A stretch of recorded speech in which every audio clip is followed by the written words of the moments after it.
c'est proprement avoir les yeux fermés sans tâcher jamais de les ouvrir, disait Descartes, que de vivre sans philosophie.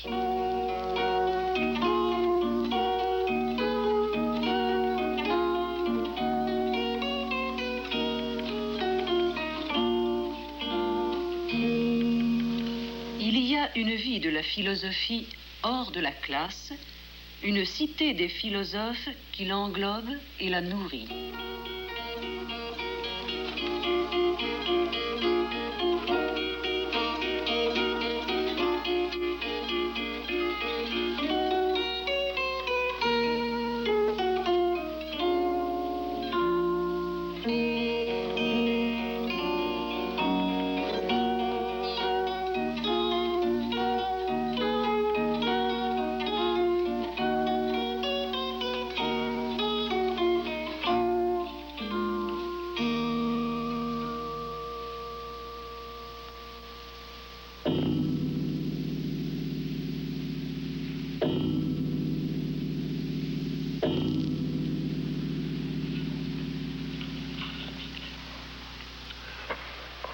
Jean-Hippolyte, je voudrais pour commencer vous poser la question suivante. Pourquoi y a-t-il une histoire de la philosophie et quelle est la spécificité de cette histoire? Eh bien, je crois qu'on ne peut pas faire de... Aujourd'hui, du moins, on ne peut pas faire de philosophie sans faire aussi de l'histoire de la philosophie, c'est-à-dire l'histoire des grandes œuvres philosophiques, des grands systèmes du passé. Lorsque vous voulez, vous qui êtes professeur de philosophie comme moi, lorsque vous voulez initier quelqu'un à la philosophie, il faut le mettre en contact avec des philosophes du passé, exactement comme si on veut apprendre la poésie, il n'y a qu'une façon, c'est de lire des poètes. Seulement, cette histoire ne ressemble pas, par exemple, à l'histoire des mathématiques qui disparaît dans les mathématiques actuelles. Par exemple, là, nous savons pourquoi le nombre imaginaire a réussi. Nous le savons aujourd'hui parce que nous connaissons certaines structures. Et en somme, l'histoire des mathématiciens et des mathématiques n'est qu'une série d'anecdotes par rapport au fondement qui est tout actuel.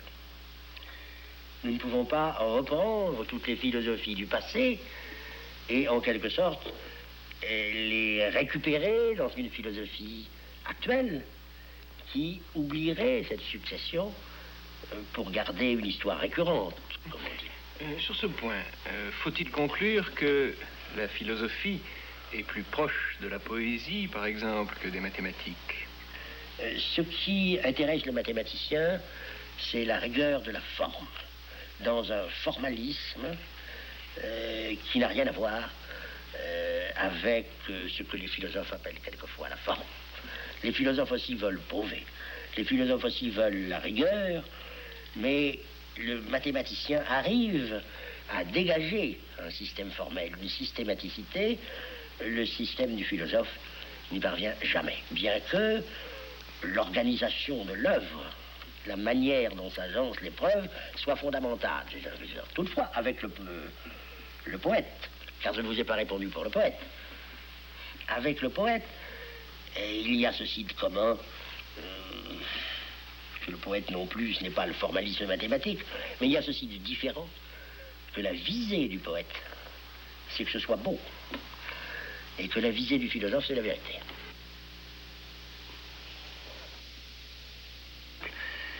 Cette histoire de la philosophie, qui n'est ni l'histoire de la beauté des systèmes, ni l'histoire anecdotique des philosophes, je suppose. Sûrement pas. Qu'est-elle, finalement? Eh bien, elle n'est, il faut ajouter, ni l'histoire des savants, ni l'histoire de la science. Elle n'est pas l'histoire de la science, elle est différente. Il faut admettre que la philosophie existe. Ce premier point, n'est-ce pas, pour nous, il existe des philosophes. Platon, Descartes, Spinoza, Leibniz, Kant sont des philosophes. Mais alors, s'il existe des philosophies qui, comme celle de Malebranche, nient l'intérêt de l'histoire de la philosophie, ou comme celle de Hegel, l'absorbe et arrive finalement à la dissoudre, n'est-ce pas déjà une affirmation philosophique particulière que d'affirmer, comme vous le faisiez au début, la nécessité d'une histoire de la philosophie?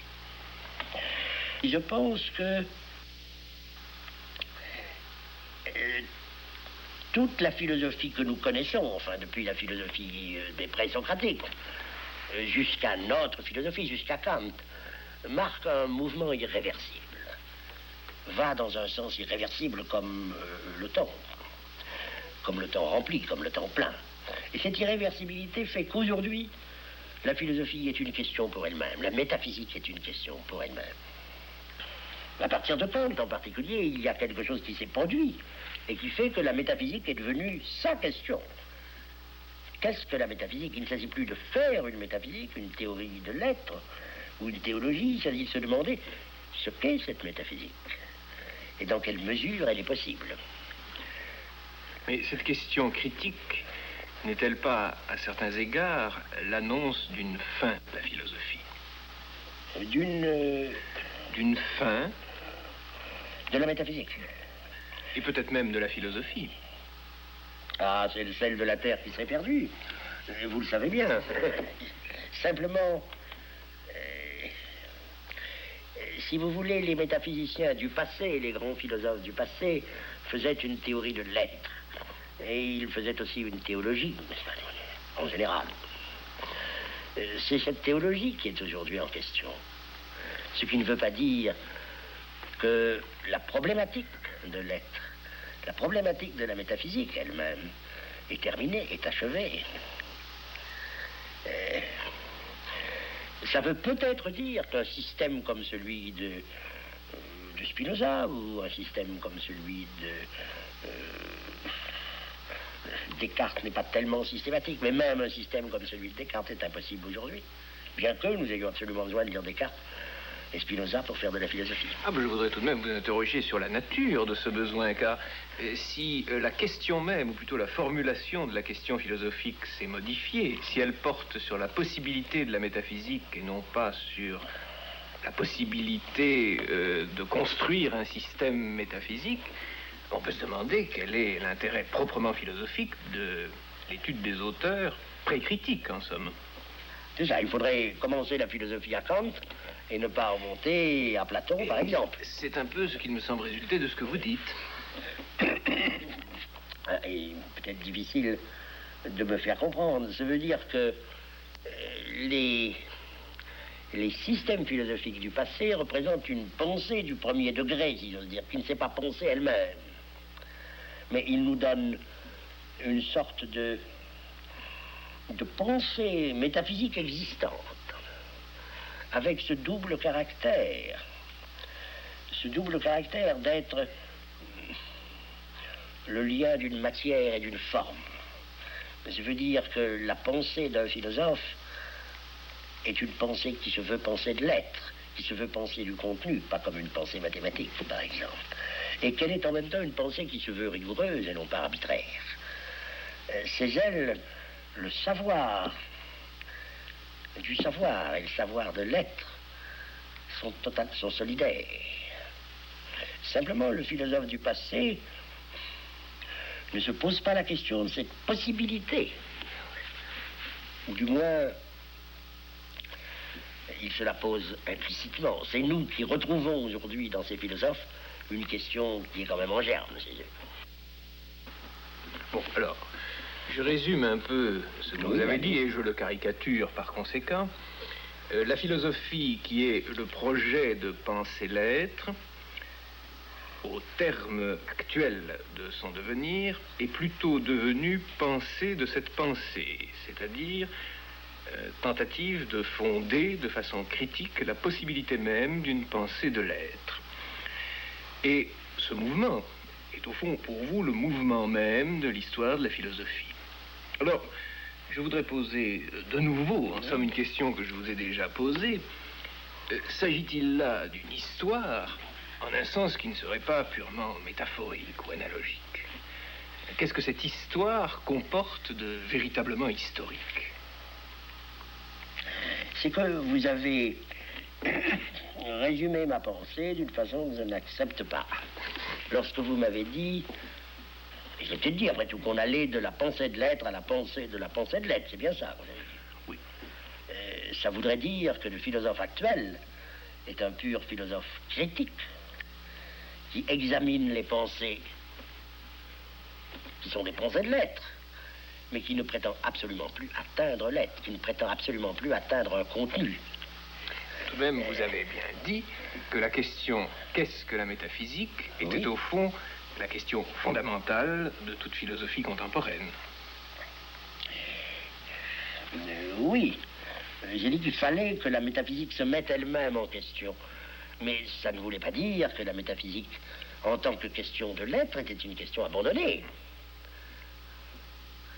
Simplement, la question de l'être et la pensée de l'être ne se pose peut-être plus pour un philosophe actuel comme elle se posait pour Malebranche, par exemple, ou même comme elle se posait pour Descartes.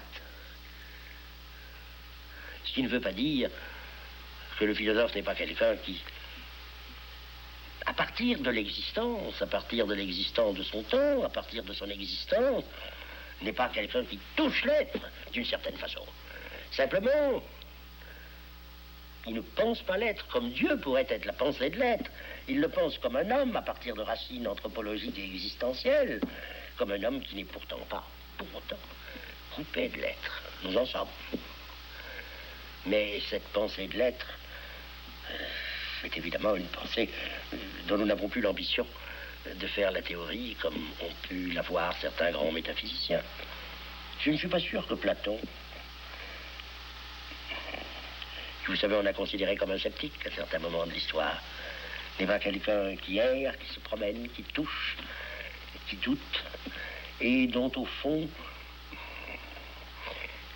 la pensée n'est pas un pareil système, comme ceux dont nous avons parlé tout à l'heure, mais une sorte d'enquête philosophique en même temps.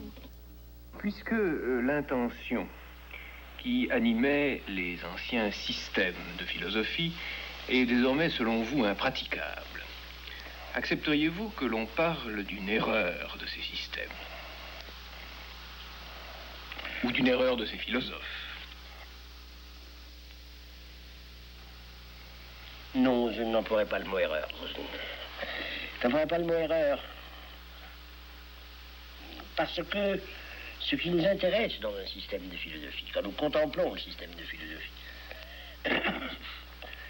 c'est le chemin suivi par le philosophe. C'est la manière dont il accède à la vérité. C'est aussi ce qu'il touche, bien sûr. De sorte que je vais quand même vous accorder quelque chose. Je vais vous accorder qu'en ce qui concerne la métaphysique comme telle, le tout, si vous voulez, de la métaphysique, on peut parler de quelque chose qui est dépassé dans une certaine mesure, que l'histoire a mis en question. Mais en ce qui concerne l'intérieur d'un système, ça me paraîtrait presque grossier de parler d'une erreur à l'intérieur d'un système philosophique. Il me paraîtrait, si vous voulez, difficile, par exemple, dans une classe de philosophie, de dire, ben voilà, Descartes s'est trompé sur le doute, ou Descartes s'est trompé sur l'exemple. Bon, je ne pense pas que la réfutation d'un philosophe par un autre philosophe, bien qu'ils aient prétendu se réfuter les uns les autres, mais la réfutation d'un philosophe par un autre philosophe est quelque chose qui ait beaucoup de sens, je ne crois pas. Alors, par exemple, s'agissant de Descartes, Oui. puisque vous l'avez cité, qu'attendez-vous de lui? Écoutez, j'attends deux choses. C'est comme vous savez un grand philosophe et sa pensée représente un système. Un système qui a un ordre des raisons, n'est-ce pas, dans lequel la pensée s'efforce d'être cohérente et de montrer quels sont nos moyens de connaître et ce que nous atteignons dans la connaissance. J'attends de Descartes la pensée totale de Descartes, l'œuvre cartésienne, la pensée qu'il a apportée. Et il y a aussi le poids de cette pensée dans la suite des métaphysiques, dans la succession philosophique, historique. Le doute cartésien, peut-être qu'il n'a pas assez douté, vous me direz que je vais lui faire des reproches ou des erreurs, mais le doute cartésien est un mouvement qu'il faut toujours reprendre. Accepteriez-vous de dire que Dans le cas d'affirmations qui nous paraissent paradoxales ou même scandaleuses, je pense, je ne sais pas, à la justification théorique de l'esclavage par Aristote, pour prendre un exemple banal.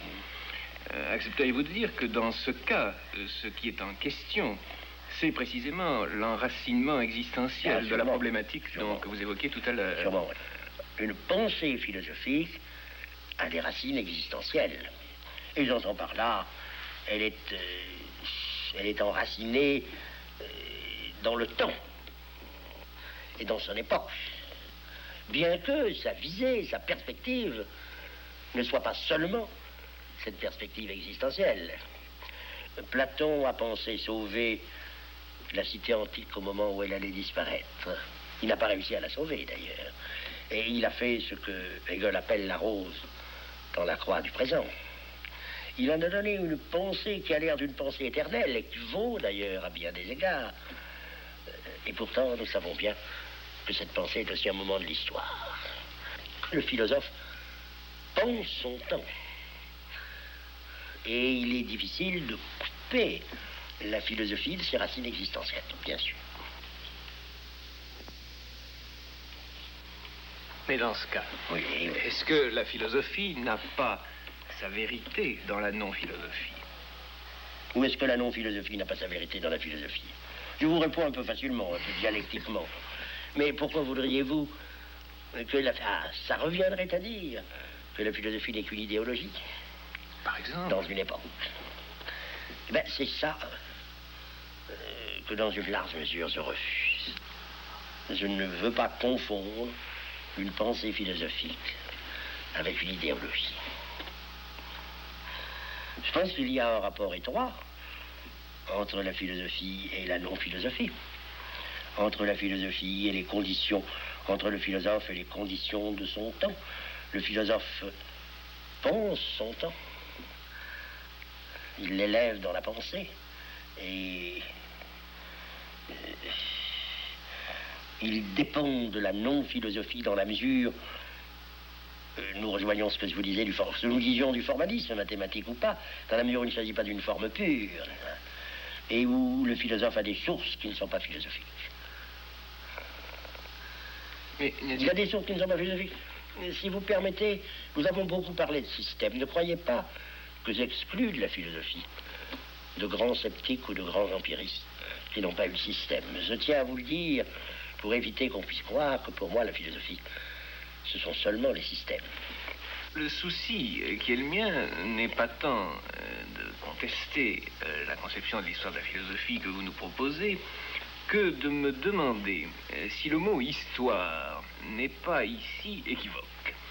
C'est-à-dire si entre l'histoire des historiens et l'histoire philosophique de la philosophie telle que vous nous l'exposez, il n'y a pas une ressemblance qui ne tiendrait qu'à l'emploi du même mot, à savoir le mot histoire. Oui, je crois que je vous accorderai presque tout ce que vous êtes en train de dire en ce moment. Le seul fait de dire que l'histoire de la philosophie n'est pas une histoire comme les autres, ça veut dire que le mot histoire n'a pas absolument le même sens. L'histoire de la philosophie est une histoire d'abord comme les autres, car il faut trouver les sources, il faut analyser un langage, il faut analyser une pensée, mais la comprendre. Que diriez-vous de quelqu'un qui... c'est bien, même en littérature. Est-ce que vraiment il suffit d'analyser toutes les conditions d'un texte, d'un grand texte? Ne faut-il pas aussi en trouver la beauté, le sens esthétique? C'est exact, mais vous allez plus loin. Oui. Vous ne dites pas que la vérité philosophique est affaire de philosophes, Oui. ce qui ne serait évidemment qu'une banalité. Comme l'esthéticien dit que la beauté de l'œuvre est l'affaire de l'esthétique. Vous semblez dire que l'histoire même de la philosophie, c'est-à-dire la philosophie comme devenir et non pas seulement comme vérité, est l'affaire du philosophe et non pas de l'historien. Voilà, je ne suis pas sûr que votre exemple soit adéquat, car l'histoire de l'art est une discipline historique. La beauté ne me paraît pas s'opposer au pluralisme des œuvres belles. Il peut y avoir une beauté de Shakespeare qui n'est pas contradictoire, bien qu'elle soit fort différente de la beauté des tragiques grecs. Vous êtes d'accord avec moi sur ce point? Il y a quelque chose qui nous gêne quand nous disons que deux systèmes philosophiques contradictoires sont vrais l'un et l'autre. Il semble qu'il ne puisse y avoir qu'une vérité. Non. Eh bien justement, sur ce c'est bien problème... C'est moi qui le dis, n'est-ce pas? Mais, ou alors, que la vérité de l'être est d'un tel ordre qu'elle rend possible, comme je crois l'ont dit des historiens de la philosophie, comme Guéroult par exemple, la nature, l'essence de l'être et de la réalité est telle que des points de vue opposés peuvent exister sur cet être. Est-ce qu'il s'enchaîne? Est-ce qu'il y a un devenir? Je n'en sais rien. Vous me posez une question qui... Il y a certainement une historicité. Je vous ai dit, je crois, au début de cette conversation que l'histoire de la philosophie ne pouvait pas récupérer les philosophes dans une sorte de perspective éternelle, comme le mathématicien récupère l'histoire des mathématiques. Donc il y a une succession. Donc il y a une apparition des systèmes philosophiques, une historicité incontestable. Mais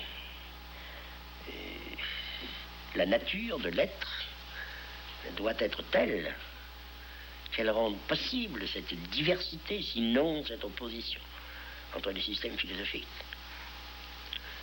Puisque vous vous refusez à concevoir l'enracinement existentiel de la philosophie sur le mode de l'idéologie, reste d'ailleurs à préciser peut-être le sens de ce terme, je pense que vous n'acceptez pas de vous dire ou qu'on vous dise marxiste.